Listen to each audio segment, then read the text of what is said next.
Birkat Hashem Alechem, Erev Tov, nous sommes dans les préparatifs de Pesach Be'ezrat Hashem et nous allons développer quelques notions qui correspondent en fait à cette période qui, vous le comprenez bien, existe depuis la création du monde et non pas depuis que l'événement a eu lieu. Bien sûr. C'est pas l'événement qui a instauré la fête, c'est parce qu'il y a une force dans l'univers qu'un jour il y a eu l'événement à ce moment-là. Autrement dit, cette force existe dans l'univers, la force de se libérer, de sortir des différents exils, et si nous savons capter l'énergie qui se trouve dans l'univers, eh bien nous avons la capacité de créer une fête. C'est comme ça que ça marche, et pas inversement. Moralité, il y a des forces dans l'univers que nous avons peut-être pas encore captées, et au moment où nous les capterons, eh bien nous allons rajouter des événements historiques dans l'histoire du peuple d'Israël. Tout simplement parce que Dieu, en créant le monde, a créé des temps avec des spécificités. De la même manière que les visages que je vois devant moi ne se ressemblent pas, de la même manière, le temps ne se ressemble pas. Chaque jour est différent de l'autre, et à l'intérieur d'une journée, chaque seconde est différente de l'autre, et ce qui est déjà n'est plus et ne se reviendra jamais. Moralité, nous avons un temps que nous devons d'abord décoder. Étant donné que nous sommes sur 3 plans dans ce monde, le temps, l'espace et les êtres, eh bien il va falloir développer cette notion de sortie d'Égypte au niveau du temps, de l'espace et de l'être. Cette nouveauté nous a été donnée par Avraham Avinu alav shalom dans son livre Sefer Yetzira. Sefer Yetzira nous enseigne que tout sujet développé doit être vu sur ces 3 degrés-là.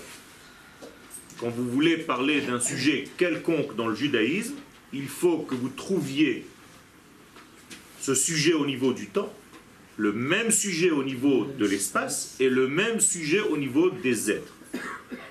Alors au niveau du temps, nous devons d'abord nous adresser à ce temps spécifique qui s'appelle Nissan. Eh bien, nous avons une Gemara dans le traité de Rosh Hashanah à la page 10 qui nous dit que le monde a été créé à Nissan. Rabbi Yehoshua nous dit Benissan Nivra Haolam. Alors, ceux qui ont étudié un petit peu cette Gemara me diront, mais il y a quelqu'un d'autre qui dit que c'est à Tishré que le monde fut créé. Non. Rabbi Eliezer ne dit pas que le monde fut créé à Tishré, il dit que le monde fut pensé. Et c'est pour ça qu'à Rosh Hashanah, donc le mois de Tishré, le premier jour du mois, c'est Rosh Hashanah, nous disons Hayom Harat Olam. C'est-à-dire, nous sommes aujourd'hui dans le développement de la femme enceinte qui va accoucher le monde. Herayon. Ça, c'est autre chose. Ça veut dire que c'est la pensée qui a précédé l'acte. Mais la réelle création a eu lieu à Nissan. Donc, première clé à ne pas oublier, c'est que la première matière s'est révélée dans le monde, a été créée le mois de Nissan. Qu'est-ce que ça veut dire le mois de Nissan? Puisqu'au moment de la création, le temps n'existe pas, c'est encore une question. Mais la qualité qui correspond le plus au niveau du temps à la création du monde, au passage de l'infini au fini, c'est Nissan. Autrement dit, Nissan représente un axe où l'infini devient fini, ou bien crée le monde fini, plus exactement. Première conclusion, c'est que ce mois-ci, par définition, par essence, est capable de quoi? De révéler des pensées les plus hautes, l'infini béni soit-il, en les rendant une réalité concrète, palpable. Ça veut dire qu'en réalité, tous les idéaux, et maintenant je reviens à l'homme que nous sommes, l'homme et les femmes, à chaque fois que vous avez une pensée, une idée, une idéologie, un rêve, bien la concrétisation de ce rêve, il n'y a pas mieux que le mois de Nissan. Pourquoi? Parce que Dieu, c'est le plus grand des professeurs, c'est lui qui me l'enseigne. Si il a choisi de passer de l'infini au fini au mois de Nissan, ça veut dire que ce mois a en lui cette capacité, par essence. Donc je dois tout faire pour essayer de cristalliser, de réaliser mes pensées ce mois-ci. Et après, pour aller rire pour Yom Ha'atzmaut. Encore une fois, le mois de Nissan, c'est la clé. Après, il y a des développements. Je conclus. La pensée créatrice est en relation directe avec le mois de Nissan. Ok? Nous disons Kulam bechokhma asita. Akadosh Baruch Hu, avec ta chokhma, tu as fait. Donc Dieu a une chokhma agissante. Ce n'est pas une sagesse intelligente qui plane et qui dit oui, c'est quelqu'un d'intelligent. L'intelligence de Dieu, elle a la capacité de faire. Et c'est là où on voit quelqu'un d'intelligent. Là aussi, j'ai un seul professeur, Akadosh Baruch Hu lui-même. Dieu n'est pas un intelligent qui réfléchit, Dieu est un intelligent qui fait, c'est-à-dire qui transforme cette intelligence en réalité. Et ça, c'est la véritable chokhma.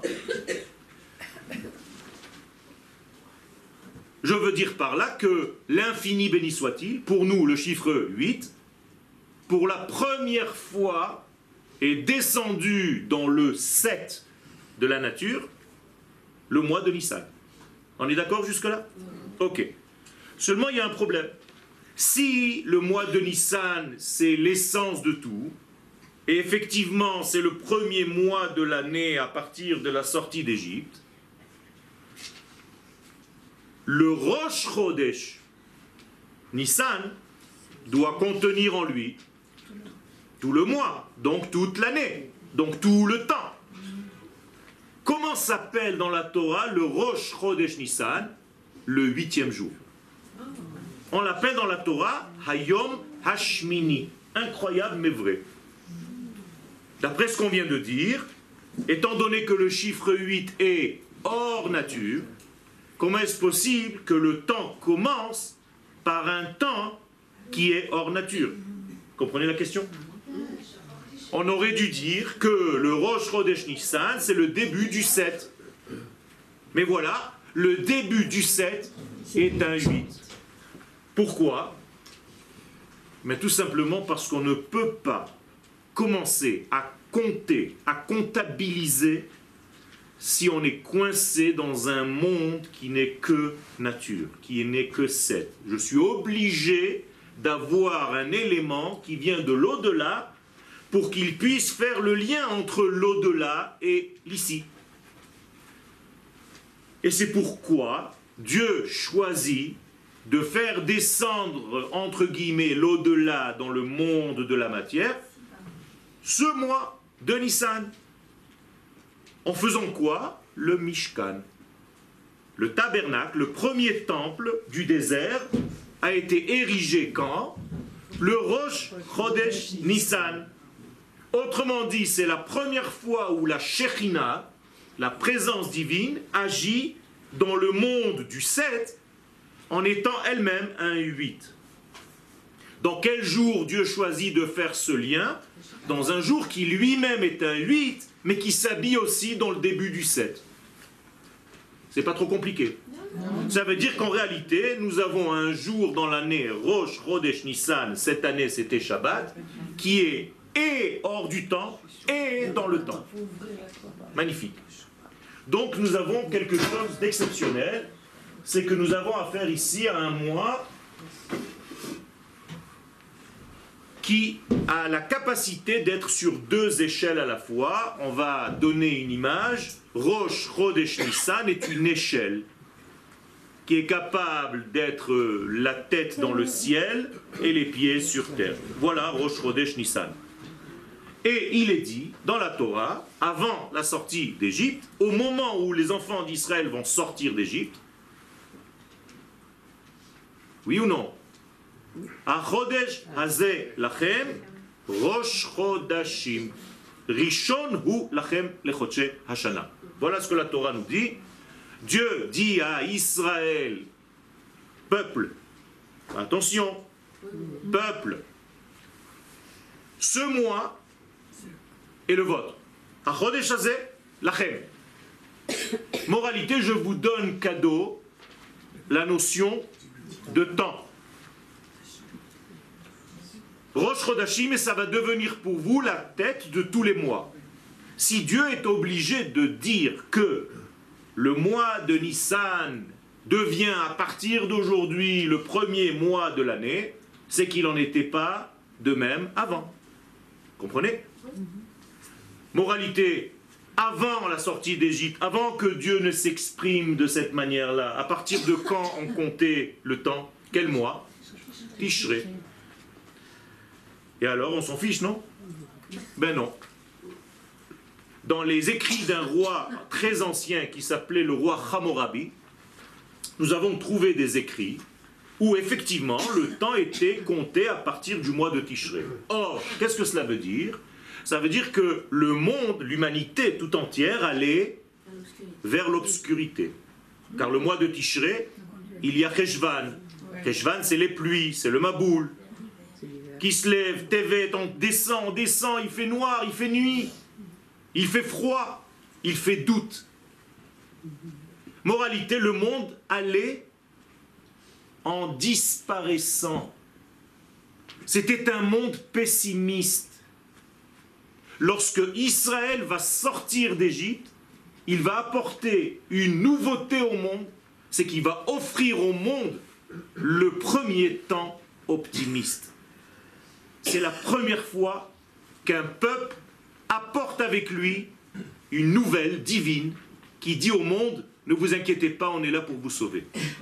Nous, le peuple d'Israël, on est le Mashiach du monde. Vous savez que le Mashiach n'est pas un bonhomme. Tout le peuple d'Israël s'appelle Mashiach. Al tigrou bimshichai. Ne touchez pas mes messies. Nous sommes tous des messies. C'est-à-dire, l'assemblée d'Israël, c'est le Mashiach de l'humanité. Donc on est venu pour sauver l'humanité, sortir l'humanité de son angoisse, de sa déprime. Et donc nous allons inverser le temps à partir de la sortie d'Égypte. Donc vous voyez que c'est un phénomène cosmique, énorme. Et nous allons offrir à l'humanité tout entière le temps optimiste.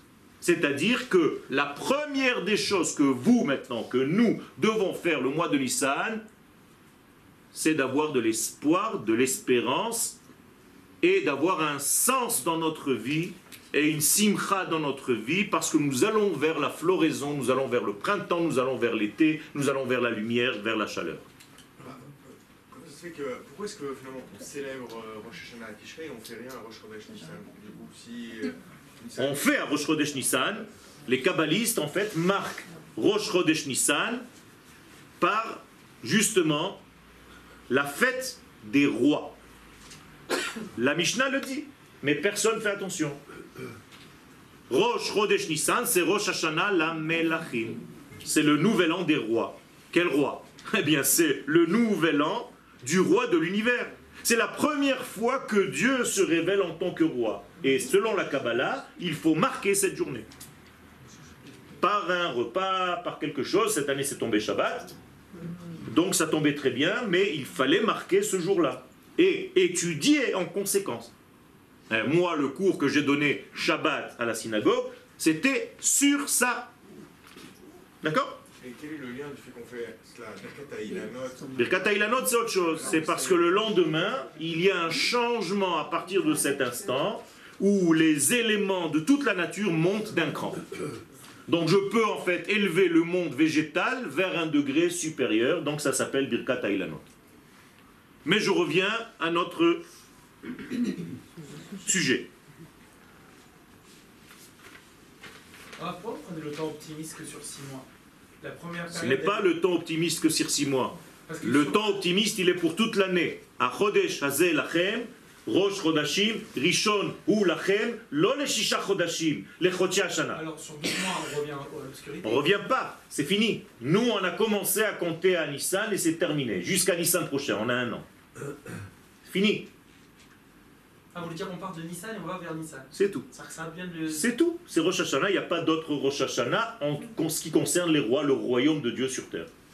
Le reste, c'est pour les années, pour autre chose. Mais s'il y a un roi d'Israël qui est en place, si on l'a nommé à Pourim, maintenant c'est Nissan, il a déjà 1 an de royauté, alors qu'il est passé qu'1 mois. C'est comme ça. C'est-à-dire on compte 1 an de royaume à partir de Nissan. C'est tout. Pour une année entière. Moralité, nous sommes ici dans un temps que Israël a offert au monde. Mais qui a offert ce temps à Israël? Dieu. Akadosh Baruch Hu nous dit, Achodesh hazeh lachem. Je vous donne le temps. Or, vous savez que nous avons un lien avec Akadosh Baruch Hu comme un fiancé avec sa fiancée. Comme un homme avec son épouse. L'assemblée d'Israël, c'est l'épouse de Dieu. Donc Dieu offre à son épouse comme premier cadeau le temps. Imaginez-vous que votre mari, le jour du mariage, vous ouvre une boîte, vous avez l'impression qu'elle est vide, elle est vide, mais il y a marqué dessus, ma chérie, je t'aime, tu as tout le temps que tu veux maintenant, je prends sur moi tout le reste. C'est énorme. Akadosh Baruch Hu sait parler à sa femme. Je te donne le temps, je t'offre le plus beau cadeau du monde, je te donne le temps de faire ce que tu as à faire. Je sais que pour toi le temps est tellement important. Okay? Donc prends ton temps. Ma femme est en train d'entendre, elle va se dire, j'ai noté. Ce jour-là donc, le Mishkan a été érigé, et donc le 8e degré est descendu dans ce monde, dans le monde du 7. Et donc c'est la première fois où il y a un mariage, entre guillemets, entre le ciel et la terre. Quel a été ce mois? Le mois de Nissan a été choisi pour ce mariage. Donc en réalité, on commence une nouvelle ère. Quelle est l'année en question de la sortie d'Égypte? Depuis combien de temps le monde est créé? 2100, 3300, 4000, qui dit mieux? Le monde avait 2448 ans. Bien fait. Le monde avait déjà 2448 ans. C'est ça le temps. L'année de la sortie d'Égypte, c'est 2448. C'est 1000 ans après Abraham. D'accord. D'accord? Ça veut dire qu'en réalité, c'est à ce moment-là que le temps optimiste est né, qu'il a commencé à circuler dans l'univers. Qu'est-ce que c'est qu'un temps optimiste? Ça veut dire que Israël, en fait, a rajouté, c'est une bessora, c'est une bonne nouvelle pour l'humanité tout entière. On dit à tout le monde, calmez-vous, on va s'en sortir. Apparemment, le monde allait vers une dépression totale, une extinction totale, et tout le monde était dans une déprime, on va mourir. Et Israël, d'un coup, apparaît et dit au monde entier, ne vous inquiétez pas, on est là. On va vous sortir de ça. Ça a commencé en vérité avec la naissance d'Abraham, en 1948, comme par hasard, et ça va s'élever, se développer. C'est pour ça que la Gemara nous dit, dans le traité de Sanhédrin, que le monde, avant l'apparition d'Israël, est dans un état de tohu vavohu. Donc il y a 2000 ans où le temps n'existe pas, c'est une panique totale, l'humanité ne sait pas vers quoi elle va, pendant 2000 ans. Israël apparaît, tout le monde se dit, ouf. Enfin, il y a quelqu'un qui va nous sauver, qui va nous sortir de ça. Alors il ne va plus y avoir le tohu vavohu. C'est fini maintenant. On est passé de tohu vavohu à 2000 ans de Torah, c'est-à-dire de verbe divin qui s'est libéré. Autrement dit, avant cet espace-temps, le verbe divin était enfoui dans son exil, inconnu par les hommes, et Israël, c'est l'oreille de l'humanité. C'est la première qui dit, nous, en ton temps, on va faire passer ton message aux autres. Donc on passe de Tohu Bohu à 2000 ans de Torah. Une fois qu'on a bien installé 2000 ans de Torah, on passe à 2000 ans de temps messianique dans lesquels nous sommes maintenant déjà à la fin. Ok? Ça veut dire quoi concrètement la notion finalement de temps? Quel jour nous offre le temps? Nous offre le temps, ça veut dire qu'il nous donne en fait la possibilité d'arranger. Le temps n'est que pour une seule chose, pour changer. C'est pour ça que la notion de temps en hébreu s'appelle shana, dont la racine est shinui. Je te donne la possibilité de changer. C'est tout, d'évoluer. Ça veut dire que la clé en fait de la sortie d'Égypte, c'est une évolution. Je te demande une seule chose, ne reste pas coincé dans le système dans lequel tu t'es enfermé. Dans n'importe quel domaine. C'est-à-dire qu'à chaque fois que j'ai affaire à quelqu'un et qui me dit « je suis comme ça », c'est pas maintenant que je vais changer. D'ailleurs, à n'importe quel âge. C'est ma nature, je suis comme ça, je peux pas changer, qu'est-ce que tu veux? Tu me prends comme je suis, ou bien tu me laisses. Il n'y a rien à faire. Ça veut dire, moi, je peux pas changer. Ça veut dire, le mec, il s'est pris pour Dieu. Parce que Dieu, il a marqué Ani Hashem Loshaniti. Chez moi, il n'y a pas de changement. Mais toi, l'homme, si tu n'as pas de changement, tu es mort. Au contraire, tu es là pour changer. Donc, à chaque fois que vous avez affaire à quelqu'un qui dit non, je suis coincé dans un système impossible de m'en sortir, c'est pas un homme d'Israël qui veut sortir d'Égypte. Il est coincé dans son Égypte. Et la preuve la plus grande, c'est que quand est-ce que s'est ouvert le voile de l'impossibilité devant nous? Le mois de Nissan. Sous quelle forme? L'ouverture de la mer. Au moment où la mer s'est ouverte, c'était le mois de Nissan, une semaine après la sortie d'Égypte, le 7e jour après la sortie d'Égypte. Qu'est-ce que c'est que ce phénomène que la mer s'ouvre devant le peuple? Mais tout simplement, c'est une histoire que Dieu nous raconte. Ma chérie, Dieu dit à l'Assemblée d'Israël, il n'y a rien qui peut bloquer ton évolution. Même si tu es devant une mer, un océan qui est bloqué devant toi, Yam, sauf, on l'appelle Yam Souf, eh bien je te l'ouvre devant toi. Il n'y a rien qui va te bloquer. Je te permets d'évoluer, je te donne la possibilité d'évoluer, de devenir celle que tu devais être dans ma pensée. Parce que oui, moi l'Éternel, j'ai pensé à toi, ma chérie, Assemblée d'Israël, au moment même où j'ai créé le monde, et bien avant. C'est à toi que je pensais. Quand j'ai créé le monde, je voyais ton visage. Il sait bien parler à sa femme. Hein? Et c'est ça en réalité qu'Akadosh Baruch Hu est en train de nous dire. Moralité. Et pourquoi je vous dis ça? D'où est-ce que je vous dis ça? Pas parce que ça me fait plaisir de vous le dire, parce qu'on est juif, alors c'est bien, on se fait des cadeaux. Non. C'est parce que Akadosh Baruch Hu, pour la première fois dans l'histoire humaine, choisit de sortir un peuple d'un emprisonnement sous un autre peuple. Et pourquoi il n'a pas libéré l'Égypte? Pourquoi il a libéré Israël? Tout simplement, cette libération du peuple d'Israël vient prouver que c'est elle sa bien-aimée.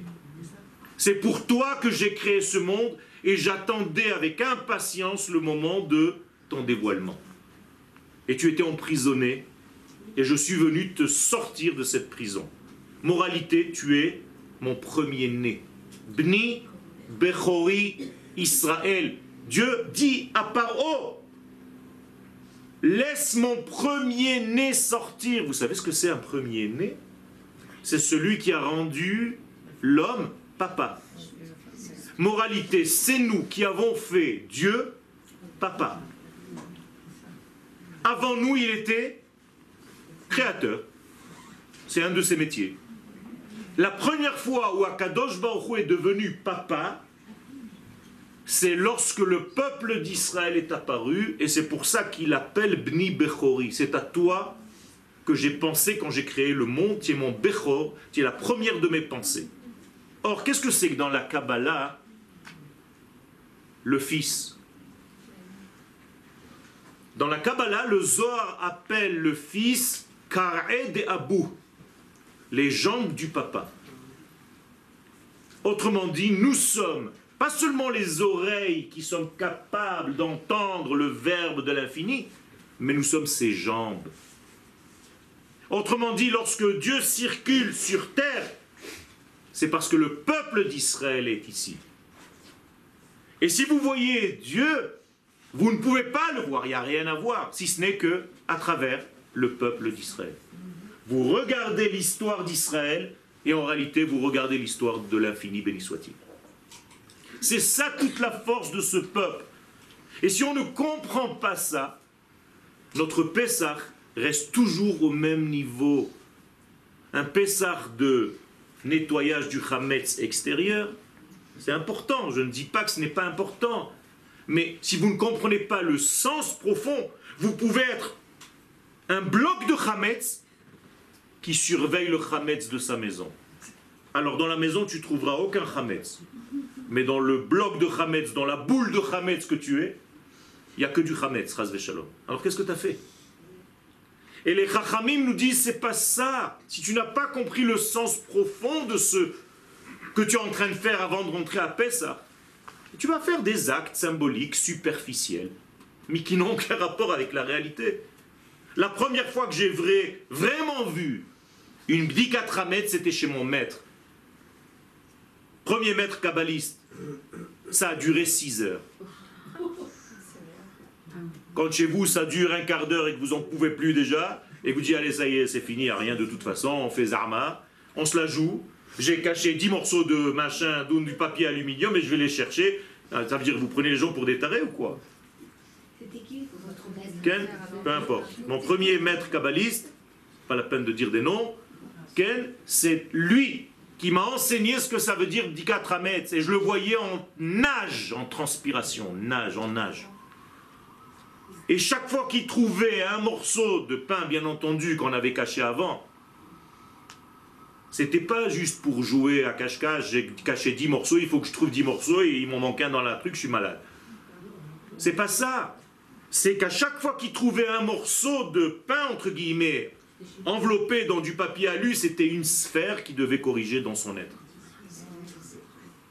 Et comme il y a 10 sphirotes, à chaque fois qu'il trouvait un morceau de pain, il disait maintenant il faut que je nettoie tout mon keter, toute ma couronne. Après il faut que je nettoie toute ma chokhma. Après il faut que je nettoie toute ma bina. Rentrer à Pessah de cette manière, c'est autre chose. Sinon, comme disent les Américains, passe over. Ça te passe au-dessus de la tête, c'est pas ça Pessah. Et malheureusement, nous sommes rentrés dans un système où le superficiel a pris le dessus sur l'essentiel. Donc vous arrivez, surtout vous, mesdames, crever le soir du Seder, et vous avez une seule envie, c'est d'aller dormir. Donc vous êtes encore dans votre Égypte. C'est pas ça le Seder. Et à quel moment tu as fini? Et à quel moment vous avez mangé le afikoman? Et combien vous étiez? Et qu'est-ce qu'il y a fait à manger? C'est sympathique, mais c'est pas ça l'essentiel. Et vous allez vous bagarrer parce que l'autre il n'a pas la même agada que toi et chez lui on lit pas la même chose. Ah, tu t'es dit ah, ça peut plus durer. Mais si, ça peut durer, c'est fait pour ça. C'est une thérapie de groupe. Règle tes problèmes avec tous ceux qui sont là. C'est ça le problème aujourd'hui, c'est qu'on n'a pas compris. Dans toutes les fêtes, c'est la même chose. À Purim, le Satan nous a donné des idioties à faire. À te déguiser, à faire n'importe quoi pour oublier l'essentiel de Purim. À Hanouka, c'est pareil, tu vas manger des beignets, au lieu de comprendre le sens, tu piges un beignet, quoi. Tu comprends rien. Et il faut revenir à l'essence. C'est pour ça que la Kabbalah est tellement importante à notre génération. Et si vous voulez arriver à un temps messianique, je vous l'ai déjà dit 1000 fois, c'est en étudiant ces secrets, qui ne sont pas des secrets, qui étaient des secrets qui doivent se révéler maintenant. Moralité, nous avons gagné 2 choses. Nous avons révélé que le peuple d'Israël était le peuple choisi au moment de la pensée divine, car c'est lui qui vient sauver. Nous avons compris qu'il fallait sortir d'Égypte, parce que le but du peuple d'Israël, c'est d'aller en Israël. Parce que, soyons honnêtes, si le but c'était de rester religieux, on aurait pu ouvrir des yeshivot au Caire, à Alexandrie, à Paris, à New York. Pourquoi sortir d'Égypte? Il y avait des yeshivot, il y avait les plus grands, les fils de Yaakov. Avec Yaakov, il y a plus grand que toutes les tribus. Eh bien, ouvrez des yeshivot, des écoles juives, et restez là-bas. Mais c'est pas ce qu'Akadosh Baruch Hu vous a demandé. Il a dit à Abraham Avinu, ton grand-père, n'oublie pas, quitte cette terre parce que je veux faire de toi une nation. Apparemment, une nation n'est pas possible d'exister en dehors de la terre d'Israël. Parce qu'il y a un but à atteindre, c'est pas d'être religieux. J'ai fait Torah et Mitzvot. C'est pas ça. Le but d'Akadosh Baruch Hu, c'est que tu deviennes une nation sur sa terre qui va révéler son nom. Ki mitzion tetzeh Torah, ou dvar Hashem Yerushalayim. Parce que la parole de Dieu qui est étouffée en son exil ne peut pas se révéler ailleurs qu'ici. Alors si tu maintiens l'exil, tu es en train de faire exactement l'inverse. C'est comme la Torah. Pourquoi elle ne s'est pas terminée à la fin du livre de Shemot? À la fin du livre de Shemot, on est sorti d'Égypte, on a reçu la Torah et on a reçu le Mishkan. C'est fini, qui est mieux que nous? Pourquoi la Torah ne se termine pas là-bas? Vous savez quel est le dernier mot du livre de Shemot? Les Mas'ehem. Ils ont encore à voyager. Extraordinaire. Tant que tu n'as pas compris que tu dois arriver à la terre, voyage. Et apparemment, tu auras beaucoup de voyages. Mas'ehem au pluriel. Parce que tu ne vas pas comprendre, tu es têtu, tu quittes un exil pour aller dans un autre. Jusqu'à ce qu'à la fin, tu ne saches plus, tu te dises, bon, bah, apparemment, il faut arriver à la Tachana Merkazit, c'est la seule. Mais on va faire un petit tour avant, un grand tour de 6000 ans, de 3000 ans. Moralité, tout ça, Rabotai, je ne suis pas en train de vous inventer des choses, c'est de la Torah, on a les mêmes livres, on a les mêmes imprimeurs. Akadosh Baruch Hu veut que quoi? Ve'isra le goy gadol ve'nivrechu becha kol mishpechot ha'adama. J'ai un but, moi, l'Éternel. C'est pas que tu deviennes une grande nation sur sa terre et qu'ils se disent, voilà, maintenant je suis une grande nation sur ma terre. Je veux que les nations du monde soient bénies par toi, reliées à moi par toi. Tu vas m'aider, toi, Assemblée d'Israël, mon épouse chérie, à faire en sorte que toutes les nations du monde me reconnaissent. Et ça va passer par la reconnaissance de toi. Et c'est pour ça que dans la Torah, il y a marqué Veyad'u Mitzrayim ki ani Hashem. Je ne veux pas que vous, les enfants d'Israël, vous sachiez que je suis Akadosh Baruch Hu. Ça, c'est pas une chokhma. Je veux que l'Égypte, c'est-à-dire le fin fond de la société humaine, reconnaisse qui je suis. Comment? En vous faisant sortir d'Égypte. Autrement dit, j'ai gagné encore une chose à la sortie d'Égypte. C'est que les nations du monde commencent à comprendre qu'il y a un peuple qui a été choisi par Dieu et c'est lui qui est en train de piocher de là-bas. Et celui qui veut jouer à ce peuple-là, qu'est-ce qui lui arrive? Eh bien, il meurt. L'Égypte est devenue un musée jusqu'à la fin des temps. Elle ne sortira plus de son musée de sable. C'est fini. C'est exactement ce que Moshe a fait quand il a tué le premier Égyptien. C'est le premier musée de l'histoire. Il a tué l'Égyptien, il l'a mis dans le sable. Dans cet acte de Moshe Rabbeinu, il y a le musée de l'Égypte. C'est fini. Vous comprenez qu'il y a un sens à l'histoire? Et si vous ne racontez pas cette histoire à vos enfants, vous allez les fatiguer. Abba, Zariz, Tigmogva, Revim, on a faim, abrège. Qu'est-ce que tu nous racontes? C'est la même histoire, on a déjà 25 ans, 30 ans, tu nous racontes la même histoire. Vous ne devez plus raconter cette histoire seulement. C'est une prophétie, Jérémie. Lo ye'amer od, chei Hashem asher hotzi etchem eretz Mitzrayim. Vous n'allez plus dire merci mon Dieu, Dieu vivant qui m'a fait sortir d'Égypte. Mais chei Hashem asher hotzi et bnei Israël me'eretz tzafon, me'artzot hatzafon. Merci mon Dieu qui nous a fait sortir des pays de l'Est. Incroyable, du Nord. C'est-à-dire toute l'Europe. Vous parlez de vous dans la Haggadah, pas de vos arrière-grands-pères.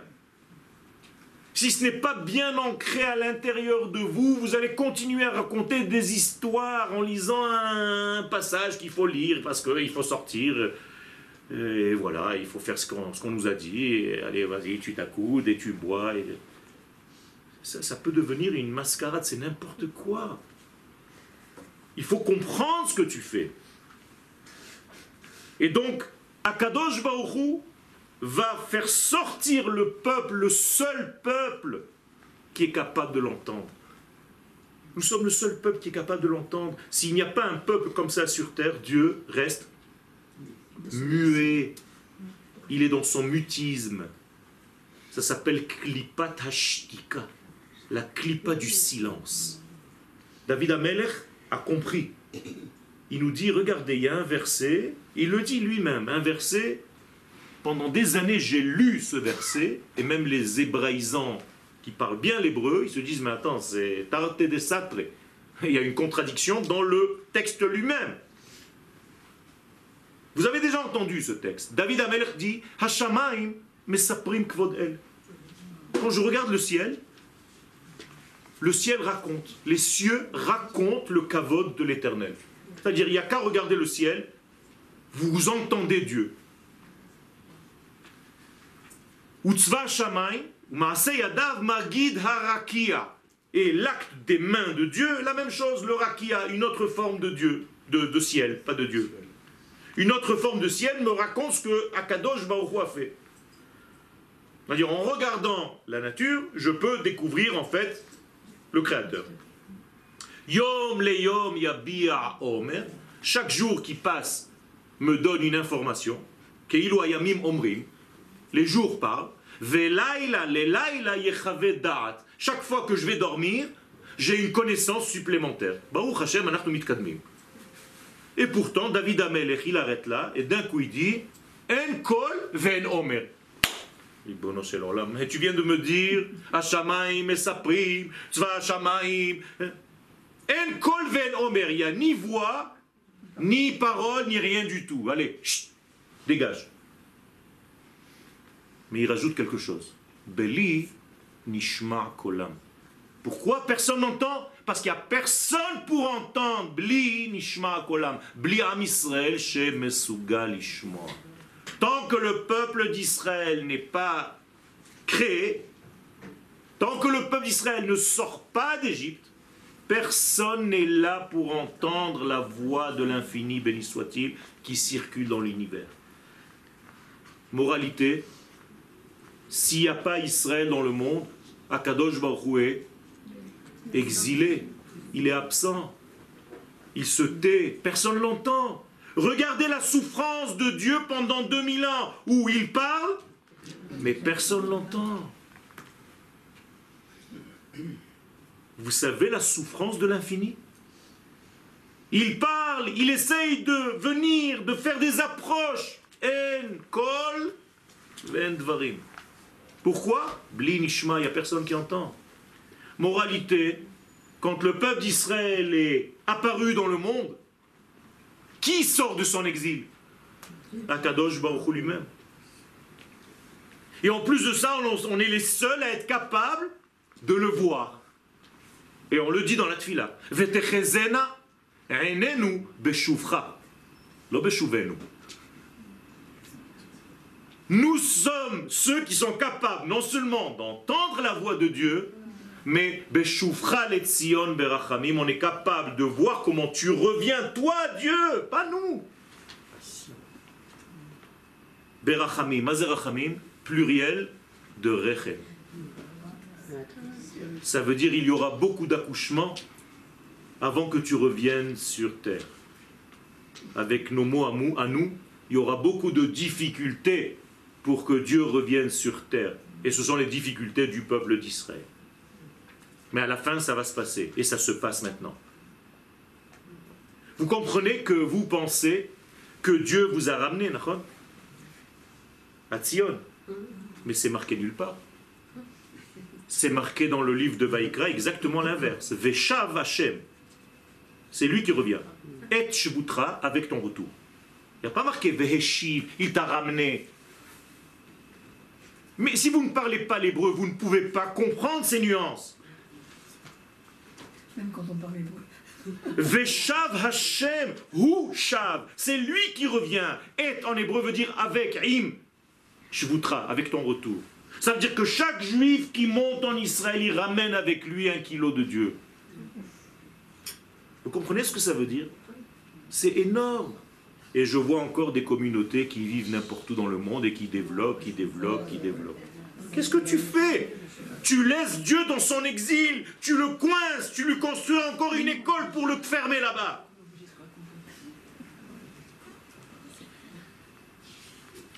Ça, c'est la force de Am Israël. Et c'est ça, Pessah. C'est pour ça que le Zohar HaKadosh nous dit, vous savez qui était en exil en Égypte? Hadibur Elohi aya bagalut. C'est la parole de Dieu qui était en exil. C'est qui la parole de Dieu? La Torah. Et qui c'est la Torah? Israël. Parce qu'il y a marqué Oraita, Kucha Berich Oraita ve Israël Chad. C'est une seule chose. Donc tant qu'il n'y a pas Israël dans le monde, la Torah est coincée en Égypte et Dieu avec. Et d'ailleurs, c'est le texte qui nous le dit. Ve'ele shemot bnei Israël habaim mitzrayma. Il n'y a pas marqué voici les enfants d'Israël qui sont en Égypte. Il y a marqué voici les noms qui sont emprisonnés en Égypte. Les shemot. Qu'est-ce que c'est qu'un nom emprisonné en Égypte? Ben, c'est une impossibilité de s'exprimer. Quand vous n'entendez pas Dieu qui s'exprime, et quelle est l'expression de Dieu? C'est la Torah. Donc si la Torah n'est pas sortie d'Égypte, tant que la Torah n'est pas sortie d'Égypte, le monde est tohu vavohu. Voilà ce que ça veut dire. C'est la maladie, c'est ce que vous nous avez appris. C'est la même chose. L'impossibilité de s'exprimer. Moralité, nous sommes obligés d'être le peuple qui entend, le peuple qui voit et le peuple qui raconte.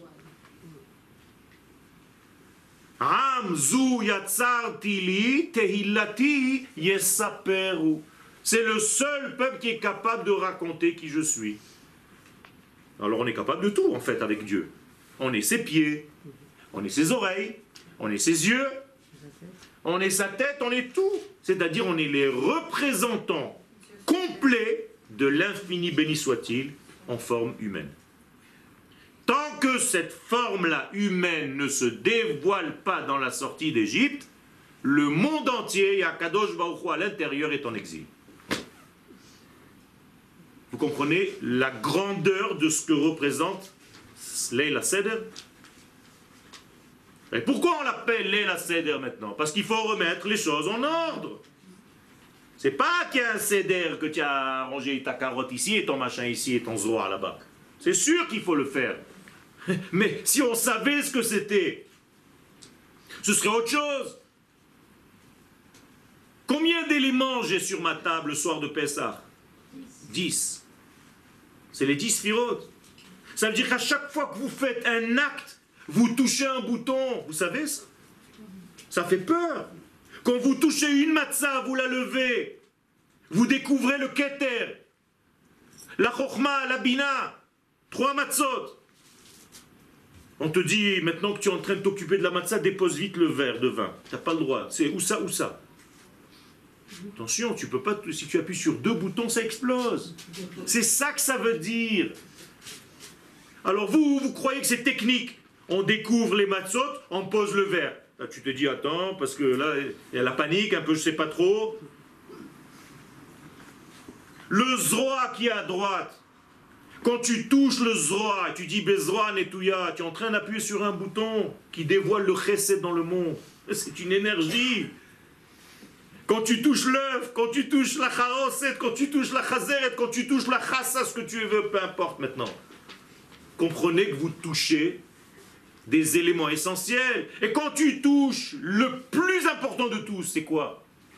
Le plateau lui-même. Car le plateau lui-même, la Kéhara, c'est la Malchout. C'est la royauté d'Israël. Et qu'est-ce que vous faites avec elle? Vous la mettez au-dessus de tout. C'est pour ça qu'elle est au-dessus des têtes. Alors vous, c'est devenu juste un truc avec des mots à peu près, on ne sait pas ce que c'est. C'est de l'à peu près, c'est du breu, bête, molle, j'entends de tout. Bitmoul. C'est quoi ça, bitmoul? C'est pas. C'est etmol, etmol.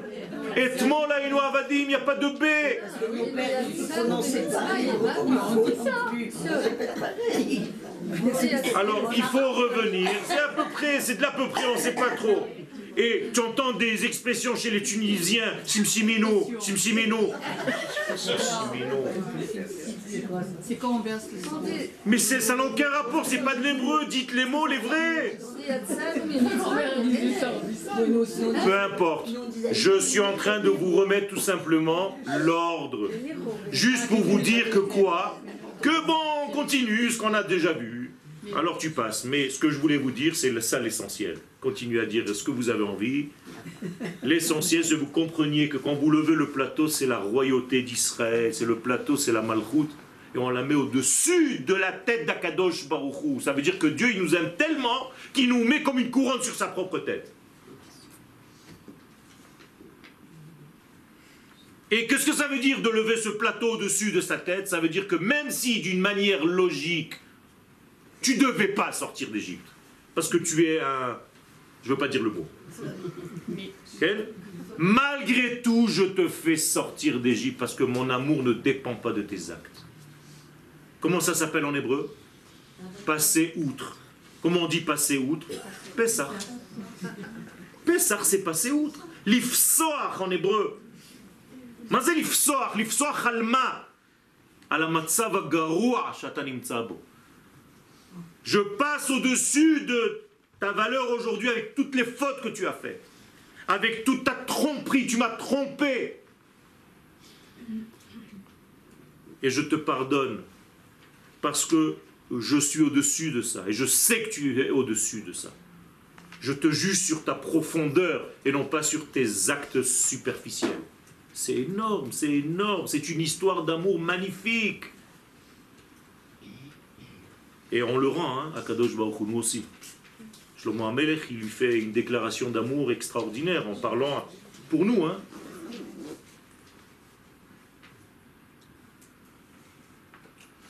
Quel? Ishba'ati etrem benot Yerushalayim, im tirou et dodi, ma tagidu lo shecholat ahava ani. Si vous voyez mon bien-aimé, dites-lui que je suis malade d'amour pour lui. On lui rend, on sait lui rendre. Il faut lui rendre cet amour. Mais c'est ça en réalité. Ça veut dire que la sortie d'Égypte, elle a donné un nouveau sens au monde. À Dieu lui-même. Le Créateur lui-même de l'univers ne s'est pas dévoilé avant ce moment-là. Tous ces noms, et notamment le nom, le tétragramme, n'étaient pas connus.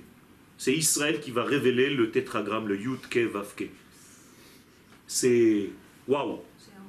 Si on sait, et ça c'est une étude de 100 ans, savoir ce que c'est que ce nom.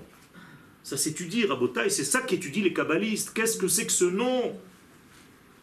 Et qu'est-ce que c'est que le nom de Elohim? Et qu'est-ce que c'est que le nom de Adonai Tsevaot? Et qu'est-ce que c'est que le nom de Havaya Elohim? Hashem Tsevaot? Et qui est? C'est quoi tous ces noms-là? Quoi, c'est James Bond, il change de nom, il change de... Si vous ne savez pas tous ces noms, c'est des nuances, c'est extraordinaire. C'est ça qu'il faut comprendre. Paro, il dit à Moshe Rabbeinu, Lo yadati et yudke vavke. Velachen gam et Israël lo hashaler. Je ne connais pas ce nom-là, de yudke vavke. Ça veut dire que je ne connais pas. Et qu'est-ce que ça a à voir? Tu viens, tu me dis, tu es prisonnière, et l'autre il vient et me dit, tu connais yudke vavke? Je dis, non, non, non, je le garde encore en prison parce que je ne connais pas le nom. C'est quoi? On joue au... Nous, Béhémet, Mazé, Bdicha. Ça veut dire, je ne connais pas ce nom. Ani lo ma'amin bayecholet latzet migvulot hateva. Paro, il exprime, je ne peux pas comprendre, assimiler qu'on puisse dépasser les lois de la nature. Et les lois de la nature, c'est Shem Elohim. Au-dessus de là, je ne sais rien. Je ne veux rien savoir, ça n'existe pas. Arrête de me raconter des histoires. Et c'est pour ça qu'Israël ne peut pas sortir d'Égypte. Parce que selon les lois de la nature, Israël, effectivement, ne peut pas sortir d'Égypte. Mais Akadosh Baruch Hu va venir et va dire, voilà, j'ai un nouveau nom que tu ne connais pas, qui est lui au-dessus de toute ta nature à toi. Et c'est avec ce nom-là, Ani Hashem Yud Ke Vav Ke Ani Hu Velo Acher. C'est avec ce nom-là que je vais vous sortir. Alors je vous ai raconté une belle histoire avec des noms, mais qu'est-ce que ça veut dire réellement? Mais ça veut dire quelque chose de très simple, Rabotai. Vous n'avez aucune chose dans la vie qui est définitive. Vous pouvez tout changer. C'est ça que ça veut dire. Ne vous enfermez pas dans un système en disant c'est foutu, je suis comme ça, il n'y a rien qui puisse me changer. Non. Ce nom-là de Yud Ke Vav Ke peut te sortir de n'importe quelle situation dans la vie. Il y a une belle expression en hébreu, Avarnu et Paro, Na'avor gam et ze. Si on est sorti de Paro, ça veut dire que impossible de sortir, eh bien on peut tout casser. Ça c'est la force de Am Israël. Pourquoi? Parce qu'on est hors nature, parce que notre Neshama est me'ever la nahar. Ce qu'on appelle Bina, Olam Haba. On est au-dessus des lois de la nature. C'est pour ça que nous n'obéissons pas aux lois de la nature. La première des preuves, c'est que notre premier papa, Yitzhak, qui est né Israël, Abraham n'était pas juif. Yitzhak est né Israël. Il s'appelle Yitzhak. La grande rigolade. C'est son nom. Imaginez-vous un gosse dans la maison qui s'appelle Il rira. Où tu es? C'est comme ça qu'on l'appelle, hein, Yitzhak, hein, je traduis. Il rira. Viens manger. C'est un nom, ça. Mais qui rira? Les nations du monde. Les nations du monde vont rire parce qu'elles ne vont pas comprendre comment un père de 100 ans et une mère de 90 ans peut avoir encore un enfant. Autrement dit, notre première naissance, elle est déjà en dehors de la nature. Elle défie les lois de la nature. Donc on fait rire tout le monde. Et de là est née l'expression rira bien qui rira le dernier, c'est-à-dire Israël. Sauf où Yitzhak al-Kula. Et aujourd'hui, on tape dans une poubelle dans notre petite terre et il y a 10 startups qui sortent. Extraordinaire. Des petits jeunes hier, ils ont vendu une start-up à 3,4 milliards de dollars. Vous savez ce que ça veut dire, ça? Je ne sais même pas comment on l'écrit. Le chiffre. C'est de la folie. C'est de la folie. Je vous ai raconté l'histoire du Matar. Je vous l'ai raconté ici. Zayapon, נכון? אז אם את זוכרת, אז זה בסדר. Vous ne deviez pas être là. Tant pis, il y a des enregistrements. Je n'aime pas recommencer ni répéter ce que j'ai dit. Ce qui veut dire tout simplement que le peuple d'Israël ne peut jamais être coincé dans un système, ni dans un cimetière, que représente l'exil et tous ces enfermements. Mitzrayim, c'est ça cette notion. Mitzrayim, ce n'est pas un pays. Qui est en Mitzrayim? Bien, l'identité. La seule identité, Mi. La seule identité qui est capable d'entendre Akadosh Baruch Hu. Vous savez qui c'est qui s'appelle Mi? Nous, Israël. Israël s'appelle Mi. Pourquoi? Parce que c'est en valeur numérique 40, plus 1, 10. C'est 50. Israël, c'est la porte 50. 50, c'est comme 8. 50, c'est par rapport à 49. 8, c'est par rapport à 7. 7 fois 7, c'est 49. On est toujours dans la nature. Ça, c'est la nature. Ça, c'est hors nature. Vous avez compris? Donc, nous sommes des 50. Vous êtes tous des 50. Votre Neshama, Noun, c'est 50. Shama, elle est là-bas. Neshama, Noun, Shama. Vous êtes des 50, tous. D'ailleurs, les Talmidei Chachamim s'appellent Nounim dans la Gemara. Nounei Hayam, les 50 de l'eau. Qu'est-ce que c'est l'eau? C'est la vie, c'est la Torah, c'est tout. Donc, les enfants d'Israël sont le Mi. Eh bien, quand ce Mi se trouve en prison, ça devient Mitzrayim. C'est tout. Tsar, c'est l'étroitesse. Okay? Comment on dit un pain étroit, la baguette? Comment on dit? Tsar, pat. La baguette. Tsar, pat. Voilà, tsarfat. C'est tout, c'est la baguette. La baguette étroit, le pain, pat, étroit. Et donc on doit s'élargir, on doit grandir et sortir de ce Metzar-là. Et maintenant je vais vous expliquer cette notion de quoi? Qu'est-ce que c'est que cette Égypte en fait? Cette Égypte, c'est empêcher l'idée première de se réaliser. Je voulais dire plusieurs manières.